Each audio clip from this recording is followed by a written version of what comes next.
Gris bâton magique, c'est comme ça naturellement que Do, Ré, Mi. Ah là là. Eh oui, certains d'entre vous auront peut-être reconnu ce générique et seront retombés 10 à 15 ans en arrière. Bonjour et bienvenue sur cette nouvelle vidéo, sur cette nouvelle chaîne Les Persillades.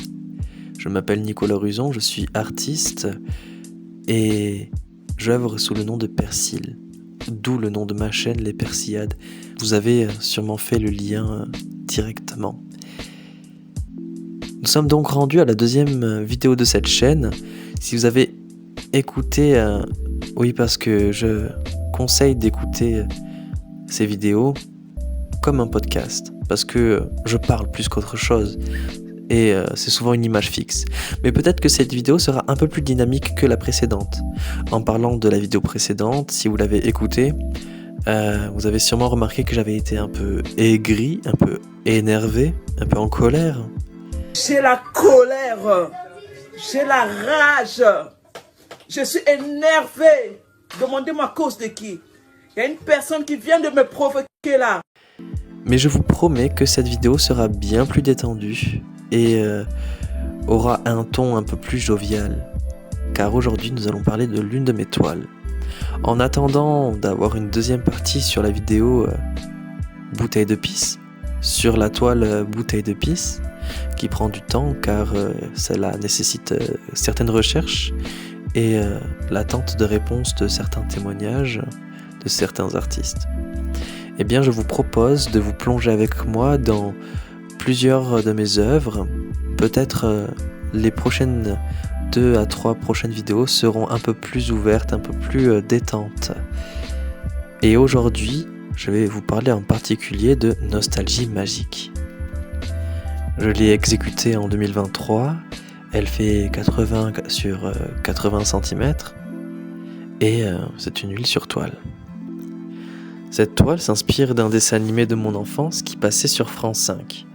J'avais un rituel quotidien lorsque je rentrais à la maison pour déjeuner avant de repartir pour une après-midi d'enseignement scolaire. Je regardais Midi les Zouzous sur France 5 en attendant avec impatience l'heure de diffusion de ce dessin animé en particulier parce que c'était de loin mon préféré. Dorémy magique, ou Magical Dorémy. Ça raconte l'histoire d'une petite fille de 8 ans qui est malheureuse dans sa vie car elle a l'impression de jamais avoir de la chance. Comme je suis malheureuse.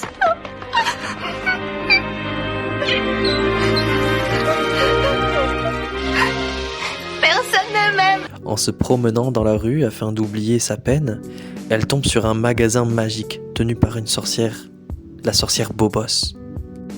Bobos, mais tout le monde l'appelle Madi Grigri. Attendez. Enfin, ça ne se fait pas d'interrompre les grandes personnes. C'est parce que j'ai une question, Madame Gilly Gilly. Je ne suis pas Maggie Gilly Gilly, mais Maggie Gris-Gris. Du moins, c'est la traduction française. Cette dernière est transformée en grenouille par la petite fille qui doit désormais devenir son apprentie sorcière afin de retrouver son apparence normale. Madame Gris-Gris. Oui. Ça y est, j'ai trouvé. Non, ne le dis pas. Je sais ce que vous êtes. Ne dis pas.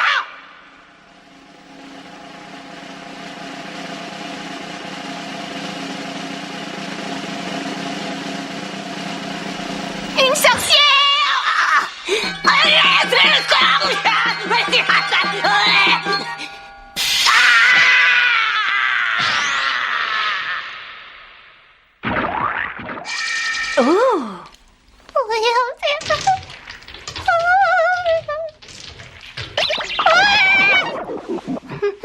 C'est malin. Regarde ce que tu as fait. À cause de toi, maintenant, je ressemble à une grosse grenouille. Dorémy suit alors des cours de sorcellerie afin de devenir sorcière et conjurer le mauvais sort. C'est un dessin animé japonais composé de 4 saisons, diffusé entre 1999 et 2006, il me semble. Et ça a fait un carton. Sur France 5, ça a fait un carton. Il y en a qui aiment pas. Moi, j'ai adoré. Et il y en a qui connaissent pas. Comment vous faites ? Vous vivez dans une cabane dans les bois, ce n'est pas possible. Non, après je rigole, chacun ses goûts. Je suis pas là pour critiquer. Mais arrêtez de triquiter pour un oui, pour un non. Et donc, l'idée de faire cette toile découle de mon envie de nostalgie positive. Car je pense que nous avons tous besoin de souvenirs heureux d'une période passée ou proche ou lointaine. Mais on a besoin, par extension, je dirais pas qu'on en a besoin, mais je dirais que pour la plupart, on en a souvent l'envie. Je souhaite créer un support de réminiscence collective en invitant chaque spectateur à plonger dans son propre passé et à retrouver l'insouciance de cette époque. Et l'idée, moi je trouve pas ça triste, mais bon, l'idée c'est de capturer justement ce sentiment doux amer, où l'enfance, même si elle a été marquée par des moments difficiles, elle est perçue à travers un filtre de magie et de simplicité. Parce que pour moi, qui encore à l'âge de 24 ans a du mal à s'adapter au monde et à un idéal de société, j'ai tendance à me dire tout était plus simple avant. Et c'est pas non plus la même phrase que c'était mieux avant. À dire Je grand-chose. hais cette époque. C'est vrai. Je la hais. Parce Je que... hais ce siècle. J'aime pas du tout. Mais qu'est-ce qui vous irrite? Tout. Tout. Cette toile, elle m'amène à effectuer une réflexion sur le temps, où l'enfance, elle est idéalisée, mais sert aussi de refuge psychologique face à certains défis de la vie adulte. La transformation de Dorémy en apprentie sorcière dans le dessin animé prend ici la forme d'une métaphore de la capacité de chacun à transformer sa réalité. Tout comme Dorémy doit apprendre la magie pour changer les choses, cette œuvre symbolise l'apprentissage de la vie, de la maîtrise de soi, de la capacité de chaque individu à réinventer son monde. La magie représente le pouvoir intérieur, et oui, celui de l'imaginaire et du rêve, accessible à travers le souvenir. D'ailleurs, en parlant de transformation, petit bonus pour ceux qui connaissent, un petit extrait de transformation de Dorémy.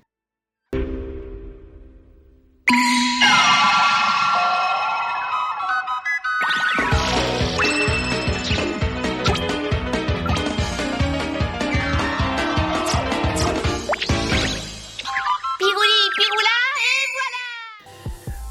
La scène de ma toile, elle est colorée et dynamique, et elle évoque cette quête de la magie, de l'émerveillement, qui ne disparaît pas avec l'âge, mais qui peut être cultivée à travers l'art, pour ma part. La gestuelle du personnage dans ma peinture, elle est reprise directement du dessin animé. Dans des moments critiques, ou pour aider des gens, les apprentis sorcières utilisent le cracordéon. C'est une baguette magique, mais ici, c'est un peu... Dans le dessin animé, c'est un peu comme un catalyseur de magie, mais c'est aussi à la fois une baguette et un instrument de musique. Et selon les saisons, le cracordéon va changer de forme. Le cracordéon ainsi que les tenues. Dorémy a une formule magique, emblématique, iconique, où elle brandit son cracordéon avec un petit cercle lumineux coloré qui émane et sa demande se transforme en réalité. Piricala, paporina, pekelato, pepelato. Je voudrais un steak géant et un gros. Waouh, ça alors, ce qu'il est gros, ça tombe bien avec moi qui ai toujours faim. Oh, attends, allez, grossis encore plus. Bon, pour revenir à la peinture, j'utilise une palette de couleurs vibrantes qui est à la fois arc-en-ciel et saturée et qui joue un rôle essentiel dans cette composition. Elle évoque à la fois la vitalité de l'enfance, mais peut aussi faire référence aux émotions primaires qu'évoquent les souvenirs. Les teintes lumineuses et presque psychédéliques résonnent avec un esthétique des années 90-2000 avec ces dessins animés qui sont super flashy. Moi je pense à Pokémon, à Yu-Gi-Oh, à quoi d'autre? En France on a les Rats. Toi, Grasmo, ça faisait au moins 6 tonnes. Et alors, 6 tonnes, j'ai déjà soulevé une fois, j'ai soulevé ta mère, rappelle-toi. Waouh! Sérieusement.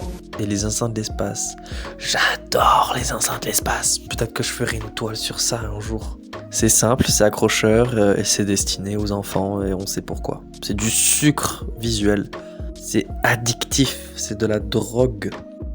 Et il y a aussi une idée de rituel quotidien en fait.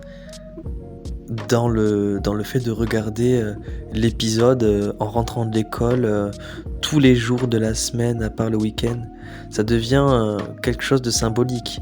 Ce rituel, c'est lié à la répétition, à la sécurité, au réconfort, au confort. Dans un contexte où le souvenir met en avant un besoin humain fondamental de structure, même dans les plaisirs simples. Ce rituel télévisuel, c'était un moment sacré de l'enfance, un lien avec la temporalité linéaire, un ancrage dans une routine qui, avec le recul, moi je dirais paraît magique. Nostalgie magique, vous avez capté. S'il y a bien quelque chose dans lequel je me retrouve, c'est le fait d'aspirer à développer et à exploiter la frontière entre l'art élitiste et la culture populaire. Parce que, qu'on soit bien d'accord, encore une fois, moi, l'art contemporain, j'ai un problème avec lui. Même si je m'inscris dans cette époque, hein. En fait, j'ai l'impression que sous l'art contemporain, c'est un déguisement, c'est de l'art conceptuel qui a mis ces espèces de fausses lunettes, vous savez, les lunettes avec un gros nez là qu'on met pour se camoufler comme dans les dessins animés et ça passe crème. Vous voyez, c'est un peu ça. En mode, oh là là, le policier me poursuit. Oh, où est passé cet individu? Oh, je l'ai vu aller à droite. Merci, monsieur. Ouais, c'est un peu comme ça. Waouh, je suis parti super loin. Je m'emporte. Pardon. L'art peut être vu comme un catalyseur de transformation personnelle. Le cracordéon, la baguette magique, objet symbolique, devient une extension de la volonté de l'utilisateur. Tout comme l'art permet de manifester des désirs intérieurs, des pensées, des émotions, dans une forme tangible. Ça résonne aussi avec l'idée de l'enfance, où l'imaginaire joue un rôle crucial dans la compréhension du monde et dans le développement de l'identité. C'est pour ça que mon personnage, dans la toile, brandit le cracordéon en mode « Ya, je vais réaliser mes rêves !» D'ailleurs, le visage du personnage dans ma toile est composé de boutons colorés en cercle, avec en son centre un autre cercle incrusté d'une forme de note de musique. Et ça, en fait, c'est évident, c'est un hommage à un objet culte du dessin animé, la console magique. Oh, la console magique! Dans la première saison, les apprentis sorcières utilisent une console magique ronde et rose avec des notes de musique au centre, entourées de plusieurs boules. Oh, vous avez l'image, mince! Chaque console émet une mélodie différente et contient le costume et la baguette des apprentis. Elle est compacte et facile à transporter. Comme c'est pas mignon. En reproduisant la console magique sur la toile, je recrée un élément essentiel de la série qui incarne la métamorphose. Encore une fois, la créativité des jeunes apprentis sorcières, mais dans notre monde à nous, c'est tous ceux qui s'identifient à un être qui a envie d'évoluer, à la volonté de créer sa propre voie, n'est-ce pas? Vous avez vu qu'en fait, dans cette toile, il y a beaucoup de métaphores et d'analogies avec l'estime de soi, le fait de s'accepter, de se reconnaître à sa juste valeur et de surmonter certains obstacles. Il y en a beaucoup qui auraient besoin de revenir en enfance et laisser la lumière et la couleur rentrer dans la cornée de leurs yeux. Mais évidemment, ce n'est pas très facile. Quand on voit là aujourd'hui, entre un public qui dit aimer tout, adhérer à tout, tout comprendre, par peur de passer pour un inculte et de montrer ses lacunes, et certains artistes qui se jouent justement de ce fait pour créer tout et n'importe quoi avec leur cul, et qui pour la plupart servent surtout à payer les taxes des riches, on n'est pas sorti de l'auberge. Si même les caricatures burlesques s'en mêlent, c'est qu'il y a un certain fond de vérité. Encore heureux, ce n'est pas le cas systématiquement. Mais force est de constater qu'aujourd'hui c'est compliqué de faire ressortir son enfant intérieur quand il faut toujours serrer le cul. Cette exposition essaye de montrer ma quête artistique, cette volonté de fusionner avec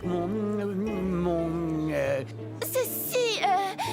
destructif. C'est ça, destructif. Le terme de cette exposition est le destructionnisme.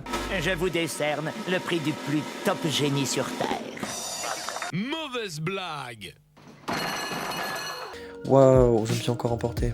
J'avais dit que ce serait une vidéo détente. Encore une fois, pour moi, la console magique, avec ses formes rondes et ses couleurs vives, c'est un symbole de moments heureux et insouciants de l'enfance. En plus d'être un outil de magie, elle devient métaphoriquement une passerelle vers ses souvenirs d'innocence, d'imagination et de rêverie. Je l'ai dit un peu plus tôt. De moi à moi-même, je me dis que le fait qu'elle émette une mélodie différente pour chaque outil renforce cette idée de singularité et de personnalisation, rappelant que chacun peut accéder à sa propre forme de magie et de transformation. C'est vous qui choisissez vos boutons, hein. C'est vous qui choisissez votre mélodie. Faites apparaître ce que vous voulez en fait. Il faut juste appuyer sur quelques boutons. Si c'était si facile que ça. Ah, vous avez compris que l'action d'appuyer sur les boutons, c'est agir. C'est une action. Action-réaction. Si c'était si simple. Mais bon, on est là pour donner de l'espoir et de la jovialité dans ce monde. J'espère que c'était pas trop long pour vous. Moi, je me suis amusé à faire cette vidéo parce que c'était moins sérieux. C'était moins gna gna gna gna gna, je suis énervé. J'espère que vous l'avez aussi ressenti comme ça. Même s'il y a des moments où je deviens... mon aigreur refait surface. Et tu m'énerves là, hein. Tu me mets à bout, après tu vas voir, hein. Je me suis éclaté. Et je vous dis à bientôt pour une prochaine vidéo. Ciao.